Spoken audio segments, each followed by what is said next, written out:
네, 안녕하십니까. 신지식인 정인태입니다. 저는 국립한국복지대학교 특임교수를 역임했습니다. 담임 여교사 뺨 때린 학부모. 선생님이 이 학부모를 존중하고 또 학부모가 선생님을 존중해야 됩니다. 이게 상호 존중의 이 관계에 놓여 있는 거예요. 그런데 학부모가 선생님 뺨을 때리면은 교육이 성립이 되지 않습니다.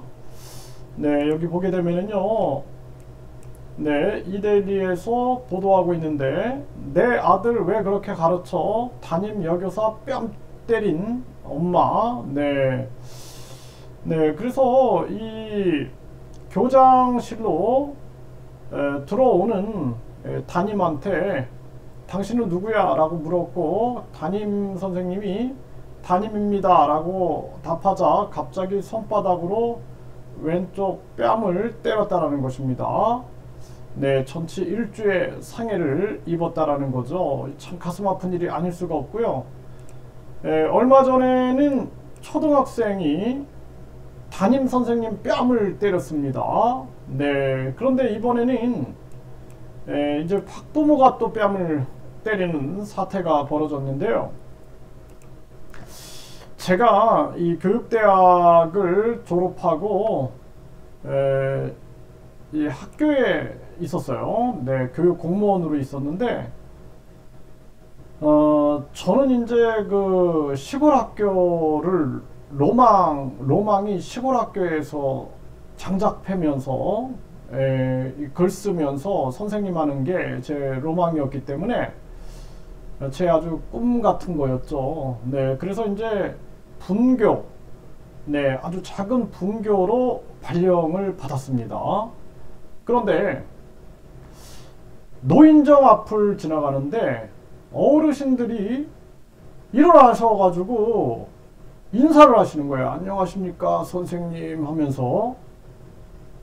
근데 그게 저는 참 그 어르신들의 지혜가 얼마나 대단한가라는 것을 깨달았어요. 근데 과거에 다 그랬습니다. 제가 어렸을 때도 선생님이 저희 집에 방문하신다 그러면은 부모님이 안절부절을 못 하셨습니다.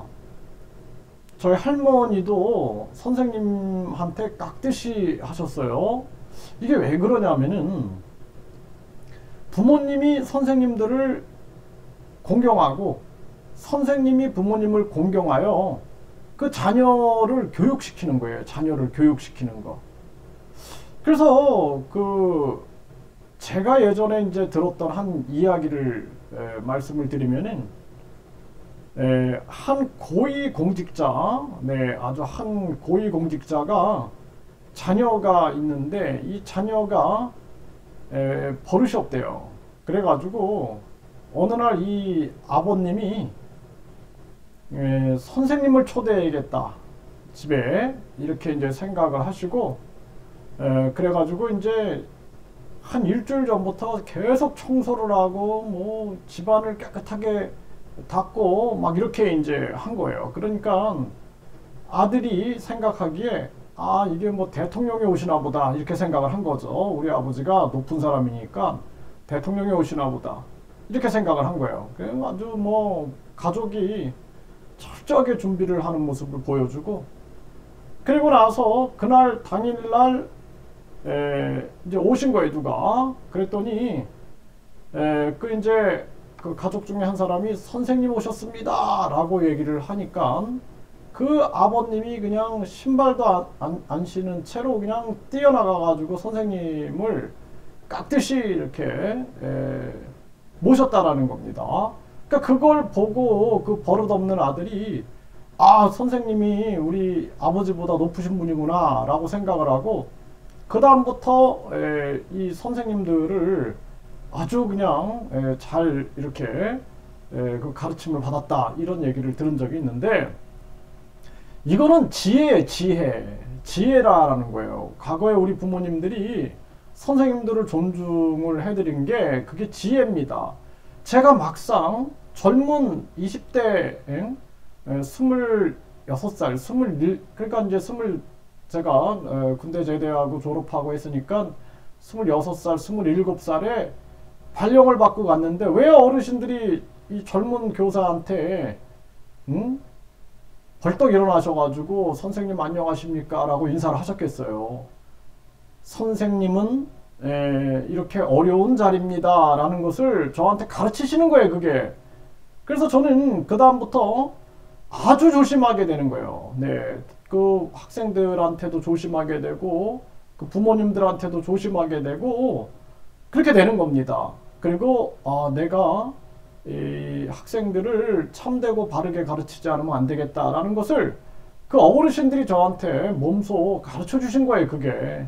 내가 잘나가지고 나를 이렇게 어르신들이 벌떡 일어나셔갖고 인사를 하시는구나 이런 게 아니라 선생님은 이 사회에서 존경을 받으셔야 됩니다. 그렇기 때문에 항상 행실을 바르게 하십시오 라고 그 어르신들이 저한테 사인을 주신 거다라는 거예요. 그래서 학생들 앞에 설 때, 교단 앞에 설 때 두려운 마음으로 서게 되는 겁니다. 두려운 마음으로. 네. 그래서 제가 참 그런 교육관을 가지고 있었어요. 네. 그래서 선생님이 부모님을 존중하고 부모님이 선생님을 존중해서 같이 교육을 이루는 거예요. 또 사회가 선생님을 존중하고 그리고 선생님이 또 사회 어르신들을 존중해 가지고 이게 교육을 이루는 거예요. 그 사회에 교육을 이루는 건데 지금은 다 망가진 겁니다. 다 망가진 거예요. 담임 선생님 뺨을 때리면 교실에서 뺨을 때린 사례도 있었어요. 교실에서. 부모님이 오셔가지고 선생님 뺨을 교실에서 때린 거예요. 그럼 학생들이 어떻게 생각하겠어요? 학생들이. 네. 교육이 되겠습니까? 왜 아까 그 고위공직자분이 선생님을 초대하면서 일주일 동안 청소를 하고 그리고 그냥 신발도 안 신고 뛰어나가 그 선생님을 맞이했겠습니까? 그걸 알아야 되는 겁니다. 그래서 선생님들과 학부모님들이 자녀를 교육시키기 위해서 서로 상호간에 존중하는 모습을 보여야 되는 거예요. 이런 이야기를 하면은 고리타분한 이야기다. 이런 이야기를 하면은 뭐 보수적이다. 또는 뭐 요즘 사람들 얘기로 꼰대다. 이런 얘기를 들을까 걱정인데 굉장히 중요한 얘기입니다. 그래서 우리가 이 사회가 사실상 군사부 일체라는 것이 이 임금, 그러니까 대통령, 그리고 선생님, 부모님은 하나다 이런 뜻인데 요즘에 보세요. 이 대통령도 감옥 가고 거짓말하고 이게 다 무너진 거예요. 네, 거기다가 선생님들이 또 막 학생들 성폭행하는 사태도 터지고 또 부모님들이 선생님 따귀 때리고 그러니까 세상이 다 무너진 세상이 된다. 그렇기 때문에 이런 결과가 나오는 거예요. 이런 결과가. 네. 담임 여교사 뺨을 때린 엄마 또는 초등학생이 선생님 뺨을 때리는 사건이 터지는 겁니다. 이게 다 누가 이렇게 만들었다? 다 선생님 그리고 정치인, 부모 이 세 군사부들이 이렇게 만들어 놓은 거예요. 이렇게 다 이렇게 만들어 놔서 이 대한민국이 지금 완전히 붕괴되는 그러한 상황으로 가고 있다라는 것입니다. 부디 대한민국이 정신을 차려야 된다. 그래서 모든 학위를 교육부 장관 명의로 주고 이 나라 교육을 학벌 계급주의에서 황금 만능주의에서 외모 지상주의, 출세 제일주의에서 벗어나게 해야 한다. 저는 그렇게 말씀을 드립니다.